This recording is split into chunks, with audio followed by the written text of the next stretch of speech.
My name is Jake Martinez, I'm 32 years old, and 2 weeks ago I came home 3 days early from a month-long work trip to find my girlfriend of 4 years had moved her ex-boyfriend into our apartment, given him my side of the closet, and they were sleeping in the bed I paid for. What made it even worse was that she'd been posting on social media the entire time about how much she missed me and couldn't wait for me to come home, while her ex was literally living in my apartment, wearing my clothes and eating food I'd paid for. The only reason I found out was because her best friend felt guilty and sent me a message with photos, and when I showed up unannounced at 2 in the morning, the look on both their faces was absolutely priceless. If you want to hear how I destroyed my cheating girlfriend's life in less than 24 hours, hit that subscribe button right now and turn on notifications. This is Man's Diary, where we share real stories about catching cheaters, getting revenge, and never being played again. Trust me, you need to hear how this ends. Let me give you the context fast because the backstory matters. My girlfriend Rachel and I had been together for 4 years, living together for the past 2 years in a nice 2-bedroom apartment in Austin, Texas that I was paying 70% of the rent on because I made more money. I'm a software consultant making about $95,000 a year, and Rachel worked as a social media manager making around $45,000. We split bills proportionally based on income, which seemed fair, and overall I thought we had a solid relationship with normal ups and downs but nothing major. Rachel's ex-boyfriend Tyler was someone she'd dated for about 2 years before me. They'd broken up like 6 years ago, and she'd always maintained they were just friends now and stayed in occasional contact. I wasn't thrilled about it, but I'm not the jealous, controlling type, so I figured if they were just friends and it was all innocent, I could deal with it. Tyler would comment on her Instagram posts sometimes, they'd text occasionally, and once or twice a year they'd grab coffee to catch up. It seemed harmless and I trusted Rachel completely, which in hindsight was incredibly stupid on my part. In early January 2025, my company sent me on a month-long consulting project in Seattle. It was great money, they were paying for my hotel and expenses plus overtime, and it was the kind of project that could lead to a promotion, so even though I didn't want to be away from Rachel for a month, it made sense for my career.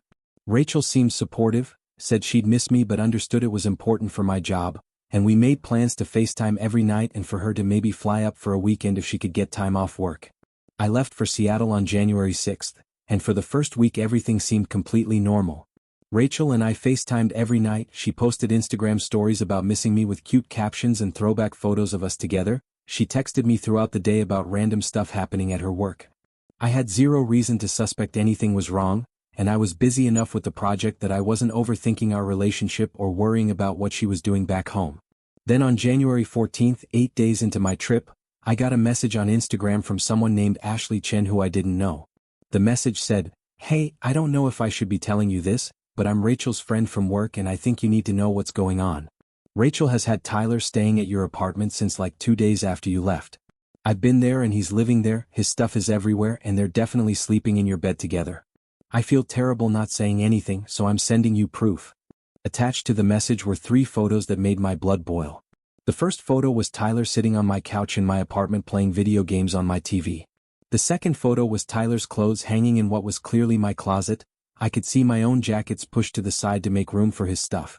The third photo was taken from the doorway of our bedroom and showed Rachel and Tyler both in the bed, asleep or at least lying down together in the middle of the afternoon. The photos were time-stamped from January 12th, which meant this had been going on for at least a week. Sat in my Seattle hotel room staring at those photos, feeling this mixture of rage and disbelief and this weird clarity that my relationship had been a lie. I didn't immediately respond to Ashley. Instead I went through Rachel's Instagram to see what she'd been posting while apparently living with her ex in my apartment. Her most recent post from that morning was a photo of her making breakfast with a caption about, "Missing my man but keeping busy," with heart emojis. The comments were full of people saying things like, "He's so lucky to have you," and "couple goals," and I wanted to throw my phone across the room. I messaged Ashley back, "Thank you for telling me. Can you tell me anything else about what's going on?" She responded within minutes, "I've confronted Rachel about it twice and she keeps saying Tyler just needed a place to crash temporarily because he's having roommate issues, but that's bullshit. His stuff is moved in, they're acting like a couple and she's lying to everyone about it. I felt like you deserve to know the truth because this is so messed up." Here's what I did next, and this is important because it set up everything that happened later. I did not confront Rachel immediately. I did not call her crying or yelling or demanding explanations. Instead, I called my project manager and explained I had a family emergency and needed to fly home for a few days. My company was cool about it. They said I could take Thursday and Friday off and fly back Sunday, so I'd miss 3 days of work but could handle my emergency. I booked a flight home to Austin for Thursday, January 16th, arriving at midnight, which meant I'd get to my apartment around 2 in the morning. For the next 2 days, I acted completely normal with Rachel. We FaceTimed Wednesday night and I acted like nothing was wrong, asked about her day, told her about my project, said I missed her. She played along perfectly, told me she missed me too, that she was just working and hanging out at home, gave no indication whatsoever that her ex-boyfriend was literally living in my apartment.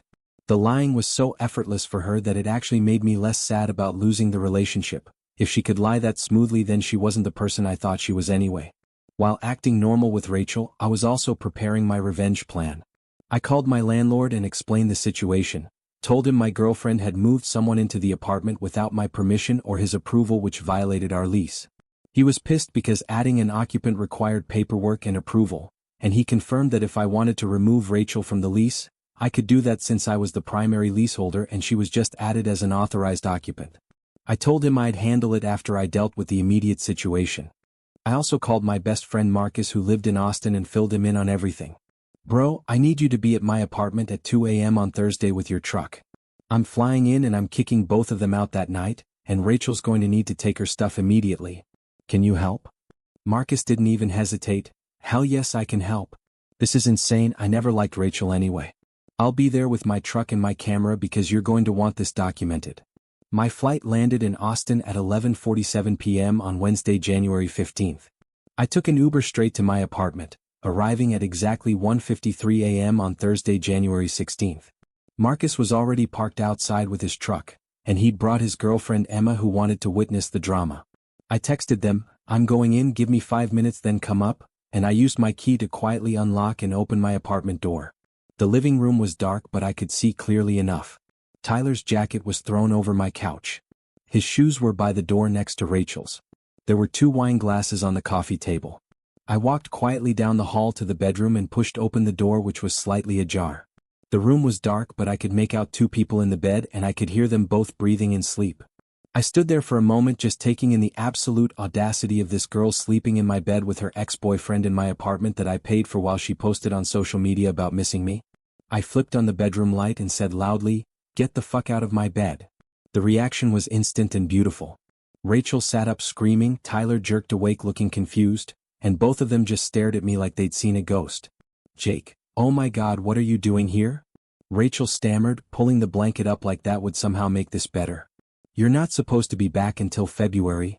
Tyler had the sense to look terrified and started trying to get out of the bed, grabbing his shirt from my floor.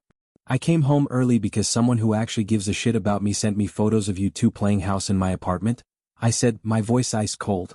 "You have 30 minutes to get your stuff and get out. Both of you."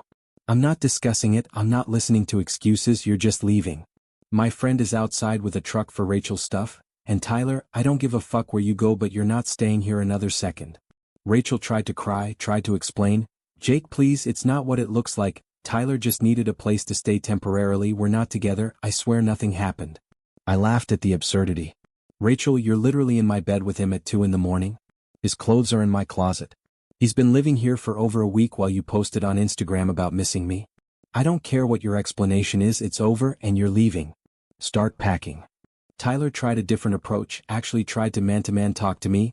"Look bro, I'm sorry this got out of hand. Rachel said you guys were basically over and you wouldn't mind if I crashed here for a bit." I cut him off. "We were not basically over, she's been FaceTiming me every night telling me she loves me while you were sleeping in my bed. Don't call me bro, and get your shit and leave before I call the police for trespassing." Marcus and Emma came up right on cue, and Marcus started recording on his phone while Emma helped carry boxes. Rachel was crying and trying to pack while also trying to talk to me, asking if we could discuss this tomorrow when everyone was calmer, saying I was overreacting, claiming Tyler had just gotten there tonight, which was an obvious lie. I ignored all of it and just started putting her stuff in boxes and bags. Anything that was clearly hers went into Marcus's truck. Tyler left first, grabbing his stuff from my closet and leaving in about 15 minutes without much argument. He knew he had no leg to stand on and that the longer he stayed the worse this would get for him. Rachel took longer because she had more stuff and because she kept trying to negotiate or explain or cry her way out of the situation. At one point she tried to grab my arm and I pulled away. "Don't touch me. Pack your stuff and leave. We're done, there's nothing to discuss." By 3:30 a.m., Rachel's stuff was in Marcus's truck and she was standing in my apartment doorway crying and asking where she was supposed to go. Call Tyler, call your parents, call a hotel, I genuinely don't care. You're not my problem anymore. She left, and Marcus drove her to her parents' house, which was about 40 minutes away. Emma stayed with me and we spent the next hour cleaning the apartment, changing the sheets on my bed, removing any trace that Tyler had been there. But here's where the story gets really good, because I wasn't done with my revenge. The next morning, Friday, January 17th, I woke up to dozens of texts from Rachel, from her friends, from her mom, all asking me to reconsider, saying I was being too harsh, claiming Rachel made a mistake but didn't cheat. I ignored all of them. Instead, I posted on my Instagram story something I never normally do, but I wanted everyone to know exactly what had happened. I posted a photo of the timestamp from Ashley's message with the photos of Tyler in my apartment, and I wrote, PSA, if your girlfriend moves her ex-boyfriend into your apartment while you're away on a work trip, gives him your closet space, and lets him sleep in your bed, that's not a misunderstanding. That's cheating. Single and loving it now. I tagged Rachel in it so all her followers would see, and I made it public instead of just for friends. The response was immediate and nuclear. Within an hour I had over 200 messages, comments, and DMs. People were tagging Rachel in comments asking if it was true, her friends were arguing with each other about whether they knew. Tyler got dragged in the comments. Rachel's carefully curated social media image of being the perfect loyal girlfriend was destroyed in real time, and everyone could see exactly what kind of person she really was. She deleted her Instagram account by noon, which honestly just made her look more guilty. But the best part of my revenge wasn't the social media exposure. The best part was what I did with the apartment and her stuff. Remember how I said I was the primary leaseholder and she was just an authorized occupant? I called my landlord Friday morning and had her removed from the lease entirely. I called the apartment complex and had them change the locks, which they did that afternoon. I packed up the rest of her stuff that we hadn't grabbed at 2 a.m., things like kitchen items she'd bought, bathroom stuff, random decorations, and I had it all delivered to her parents' house with a note that said, here's the rest. Don't contact me again. I also canceled the Netflix, Hulu, and Spotify family plans she'd been using, changed the passwords on the Wi-Fi router so if she tried to come back she couldn't access the internet, and I removed her as an authorized user on my Amazon Prime account. Every little convenience she'd had access to through dating me was gone instantly, and I wanted her to feel the loss of not just the relationship but all the benefits that came with it. Rachel tried to come to the apartment on Saturday, I guess to get more of her stuff or try to talk to me again, and she couldn't get in because the locks were changed. She called me 17 times that day and I didn't answer once. She finally left a long voicemail saying I was being cruel and vindictive and she didn't deserve this treatment over a misunderstanding. I saved the voicemail and sent it to Ashley and Emma with the message, "Can you believe the audacity?" They were both on my side completely. By Monday, January 20th, the fallout was complete. Rachel had lost her living situation, her social media presence, all her shared accounts and subscriptions, and most of her friend group because people were choosing sides and most of them chose my side once they knew the truth. Tyler apparently got kicked out of wherever he was staying after his roommates found out what he'd done, so his temporary housing solution turned into an even worse housing crisis. And me? I was back in my apartment which felt cleaner and better without Rachel's presence, and I was actually enjoying being single for the first time in 4 years. The Monday after I kicked her out, I flew back to Seattle to finish my consulting project. My company was understanding about the emergency, and honestly the drama had cleared my head and made me more focused on work. I ended up finishing the project 2 days early and getting excellent feedback from the client, which led to the promotion I'd been hoping for. So in a weird way, Rachel cheating on me and forcing me to end things actually benefited my career because I stopped being distracted by the relationship and focused entirely on work. As for Rachel, I heard through mutual friends that she moved back in with her parents and had to explain to them why her 4-year relationship ended so suddenly. Apparently her mom was horrified when she found out what Rachel had done, which gave me some satisfaction. Tyler and Rachel didn't end up together after all of this. Turns out their connection was only strong when it was sneaking around and betraying someone, not when they actually had to face consequences. Last I heard she was dating someone new and posting on a new Instagram account with all her old photos deleted, basically trying to pretend the last 4 years of her life didn't happen. Here's what I learned from this whole experience. Trust your gut, verify what people tell you, and never let someone disrespect you in your own home. Rachel thought she could get away with moving Tyler in because I was away and wouldn't find out, but she didn't count on having a friend who actually had a conscience. She thought she could lie to my face on FaceTime and I'd never know the difference. She thought that when I found out, I'd be too in love with her or too scared of being alone to actually kick her out. She was wrong about all of it. The key to my revenge wasn't elaborate planning or spending months plotting, it was swift, decisive action. The moment I knew the truth, I made a plan, I executed it within 48 hours, and I cut her out of my life completely with no second chances and no room for her to manipulate me into taking her back. I didn't give her time to come up with better lies or turn people against me or make herself the victim. I just ended it, exposed her publicly, and moved on with my life. If you're in a similar situation, if you think your partner might be cheating or you've found evidence of betrayal, here's my advice. Don't confront them until you have proof and a plan.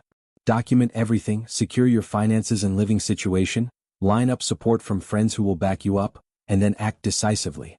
Don't give cheaters a chance to gaslight you or convince you that what you saw isn't what you saw. Trust yourself, protect yourself, and don't let anyone make you feel crazy for having boundaries and self-respect. Subscribe to Man's Diary for more real stories about catching cheaters and getting instant revenge. Drop a comment telling me if you think I went too far or if this was exactly what she deserved.